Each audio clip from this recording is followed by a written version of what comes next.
બનાસકાંઠા જિલ્લાના થરાદમાં બસ સ્ટેન્ડમાં ચેન સ્કેચિંગની ઘટના સામે આવી છે। થરાદ બસ સ્ટેન્ડમાં બસમાં બેસવા જતા મહિલાના ગળામાંથી સોનાની ચેન લઈને ગઠિયો ફરાર થઈ ગયો હતો।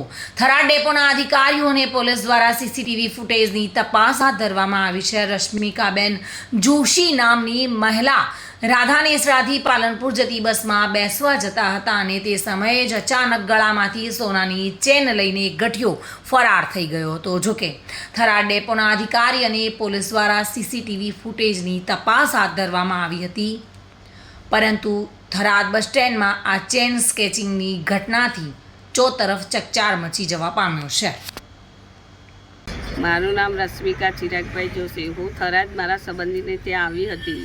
સવારે ડીસા જવા બસ સ્ટેશન ગઈ અને ત્યાં બસ આવી એટલે હું ગઈ। ત્યાં બહુ ધક્કામુક્કી થઈ ત્યારે મારી ચેન જતી રહી અને હું ચડ્યા પછી થોડી વાર પછી મને ખબર પડી ત્યારે મેં કંડક્ટરને કહ્યું કે મારી ચેન જતી રહી। તેમને બસ સ્ટેશનમાં ફોન કર્યો, તેમને સીસીટીવી કેમેરામાં જોવરાયું, એમને ફોન કરીને કીધું। પછી એમને એવું કીધું મને કે તમારા સંબંધી કોઈ હોય તો એમને મોકલો ત્યાં આગળ। તો મેં મારા સંબંધીને ફોન કર્યો, ત્યાં આગળ ગયા, સીસીટીવીમાં ચેક કરાવ્યું અને પોલીસ સ્ટેશનમાં અરજી આપી।